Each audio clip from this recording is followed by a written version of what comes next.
Without further ado, Dusty Gedge. Oh, that was me. That's you, right? I've got a presentation here because I don't read emails, and it said don't do presentations. I'm just not very good at reading emails, really. But anyway, I'm going to talk to you about Thanet birds, coastal habitats, post-industrial landscapes, and green roofs, which is what I'm a specialist in these days. And today I'm NJG, particularly for Alistair, and my family friends.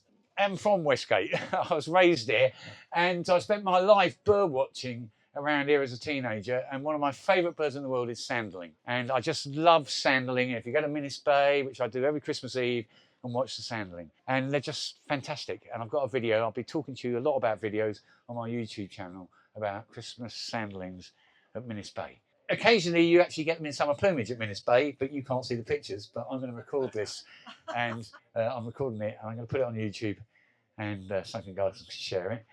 Birds are actually important to me. When I left Westgate, I moved to Herne Bay, and I was at Chatham House Grammar School. I used to cycle from Herne Bay at 4 o'clock in the morning to Ramsgate, counting fulmar nests for the seabird survey in the late 70s and early 80s. And I used to get to school, and Donna's here, and my schoolmates, we always used to play rugby, and I hated playing rugby on Saturday because I wanted to go bird watching. And they used to think I was nuts because I like birds. And they're now all bird watching now in their 60s. It's really funny. I find that quite amusing, Donna. You get that, yeah? Also, I used to seabird watch up at Fourness, and in 1980, I saw black-browed albatross. Sometimes they come over the equator and they get stuck in the northern hemisphere. Little terns are important to me, and little terns actually connect to my work in green roofs because I was also a voluntary warden at Sandwich Bay Nature Reserve in my teens, trying to protect the nests from the naturists. When you're 14 and you've got to tell naked men and women to get off the sand dunes, it's quite hard. And I've got a whole video about Sandwich Bay, particularly, which links to one of my roofs, which I'll talk about. But also, I used to also try and stop people walk across the shingle banks at Cold Harbour, between Minnis Bay and RECULVER, where little terns did nest, and sadly they don't nest there anymore. And they do actually nest up at Sea Salter on the Kent Nature Reserve up there. And all of these things become relevant when I talk about green roofs, particularly in terms of vegetated shingle and cockleshell. And one of the positive things I want to say, what my colleagues John Little and others do, we're trying to make change. And when I was a kid, I've got these photographs of marsh harrier, red kite, raven and chough. I see marsh harriers, red kites and ravens in Thanet now. You'd have never seen them when I was a kid. I did actually see a red kite at RECULVER, and I wanted to plug RECULVER birding. Chris Hindle I used to do woodland surveys with when I was a kid. The other thing I would have liked to show you is a picture of a bittern, because I actually have a scar on my finger, still you can see, because I saved a bittern in the cold winter of 1982, Westbeer. And I wanted to highlight this because this is one of the challenges I have in my job, and I know John has this, is historically places like Stobmarsh were considered wastelands. And actually Stobmarsh is not a natural environment, it's actually man-made because it's the result of a collapsed coal mine. And one of the challenges we have in my work is actually what we think of as cultural landscapes are often not very ecological. And Derek Gow, who was a sheep farmer, berates sheep meadow. And most of the time people want to put green roofs up, they want to put a cultural landscape up, not something that is good for ecology. I also would hope one day choughs will return to Thanet and grace our cliffs, and Canterbury has choughs on its arms. So that's my bit about birds. Finally, I get to the bird that I'm actually unofficially the national authority on, which is the black redstart. And I saw my first one, 11, over there, in St Mildred's Bay. This now takes us to Deptford and London. And what I always say to people, I get people, let's restore landscapes. I don't want to restore landscapes at green roof level. I want to replicate landscapes. And it's very, very important we use the word replication. And I've got a whole series of videos that starts on Blackheath, but then there's one that is on vegetated shingle at RECULVER, mentions Dungeness as well, and then we go to Sandwich Bay. And I'm trying to say to people that actually there are habitats out there that suit green roofs really well. And the final one, which will be probably in about 3 months, will be on Sea Salter. And if you go to Sea Salter in May, up to the pub, and look at the Kent Wildlife Trust cockleshell beach there, That is what a good green roof should look like. It's wind beaten, it's sun beaten, and it's got no nutrients in it, or very little. And that's what John does with his brownfield garden. So if you want inspiration for a green roof, go there. And I have a picture of sea salter, and I have a picture of a good green roof in London, and I put them up close up, and I say to people, which is the green roof and which is the cockleshell beach? And most people pick the cockleshell beach as the green roof.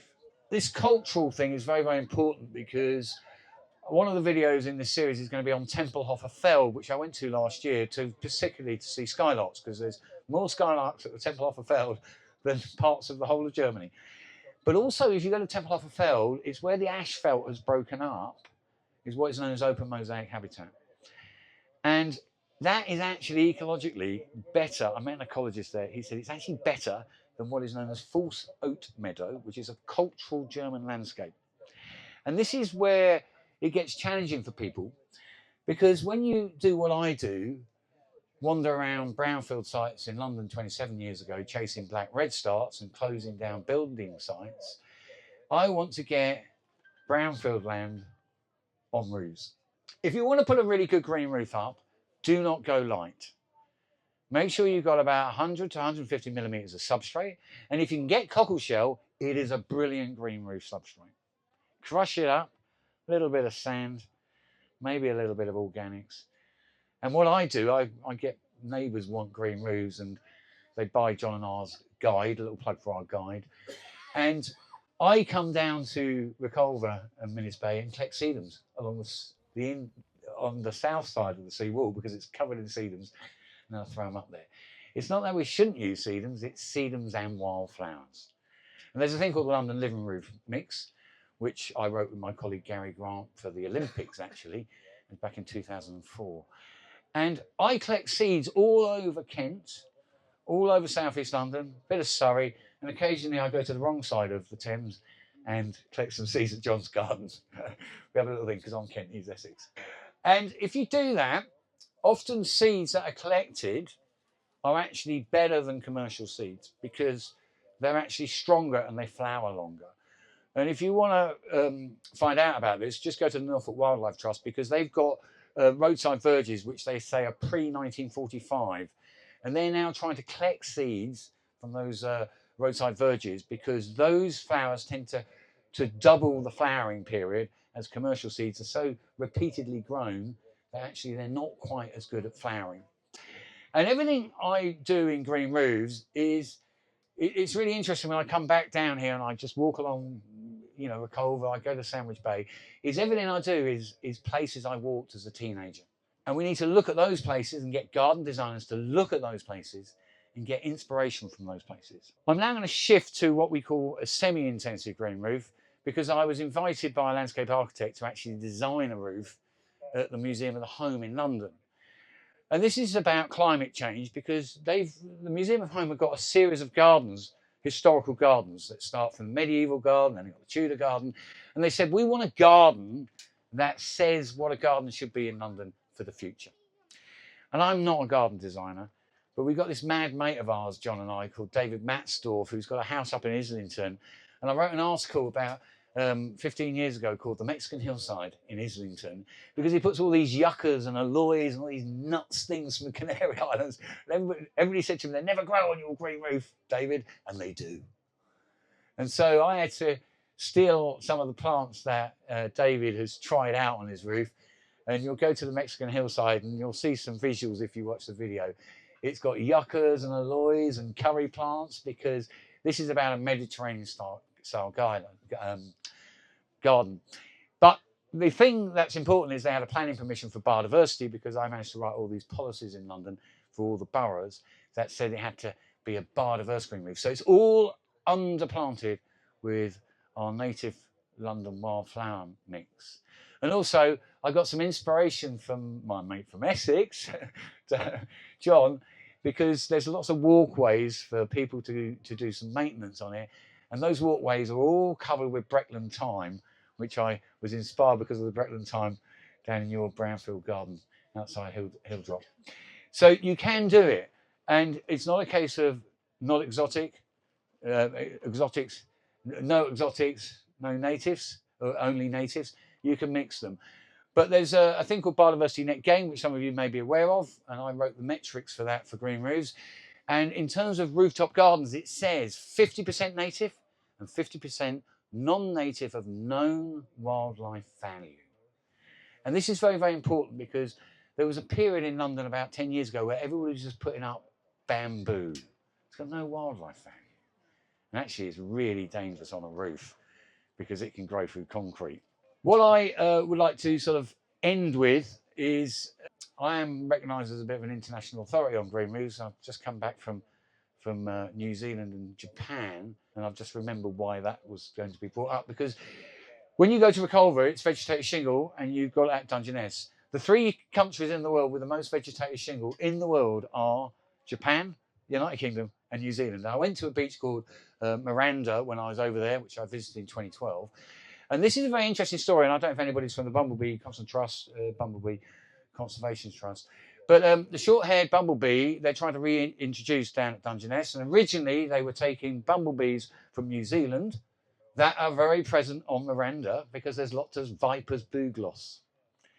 And Viper's bugloss is the punk plant. And if you haven't got Viper's bugloss on your green roof, it's not a good green roof. It's as simple as that. But they were going to eradicate Echinus vulgare, I was told when I was out there in 2012. But they were waiting for the short-haired bumblebee to re-establish down at Dungeness. It failed. The New Zealand bumblebees didn't like coming over, crossing half the world, and I think they're now taking them, from somewhere in Poland or Germany to establish a population down at Dungeness. And I do a lot of filming and talking about solitary bees and wasps. And I just want to do a shout out. I didn't bring it up actually, but the Hairy Foot Long Tongue is a great book written by David Perkins, who inspired me and John. I've done a little video on YouTube. Actually, he was the guy who got us into solitary bees. And a very little tape loop here is that I did a talk, a rewilding talk back in lockdown, actually online. And I mentioned about all the paths on Blackheath where I go filming all these solitary bees. And John will love this. And this lady at the end, who was from a landed gentry, she said, "Dusty, we need bison on Blackheath." Could you imagine bison on Blackheath? Can you imagine? And one day I'm going to do a video essay called "When the Bison Meets the 380 Bus." Bus driver going, "What the hell?" But we talk too much about all these big beasts. And I'm going to end up, because one of the moving things that's happened in my life is I did the bird surveys for around the Millennium Dome back in the late 90s. And there were about 8 to 10 pairs of linnets on the Greenwich Peninsula. They are all over one of the roofs that I've been involved with for the last 6 years. And there's now 30 pairs of linnets on the Greenwich Peninsula. And that's because of the green roofs. And there's probably more linnets in London now than they were 25 years ago. Any of you at my age will know I have a book of finches, New Naturalist series before. In my lifetime, the linnet population in the United Kingdom and in Europe has collapsed. And so if we do things right, we can actually make an impact for biodiversity, and also green roofs do lots of other environmental benefits. If you put a simple seed and blanket up, linnets don't feed on that. Make sure you've got Echinus vulgare and a lot of other wildflowers. And I think on that note, I'd like to probably finish. I don't know how long I've spoken for. I normally have all these slides which keep me on time, and I've kind of gone here, there and everywhere. I've got 5 minutes, have I? I don't know what else to say now. John's going like, "No way, he can talk for England, this man." I was here in 2021, did this talk, and I chatted to Peter, and I said, one of the things, Peter, we could do is, all those shelters, Minnis Bay, West Bay, St Mildred's Bay, all the way around. Thanet District Council, let's cover them in Mexican hillsides, get them with the Echinus, and then we get out from Whitstable all the way around to Hythe to connect with Vegetated Shingle in Dungeness, make a pollinator highway. I'm going to talk to the Thanet Coast Project about this, yeah. And then it would be so successful, those lot on the wrong side, they go, "Bloody hell, we want to do that too." And they go to ask John Little. I'll end on that one. See you later, yeah? Thanks. Anyone got any questions for Dusty? Where do we find information about how to make green roofs? If you go greenrooftraining.com, it costs £12.95 actually. John and I wrote it, God knows how long ago, but it's still relevant. So yeah, if there's no other questions, just want to thank Dusty with a lovely bouquet. built, Thank you very much. locally foraged and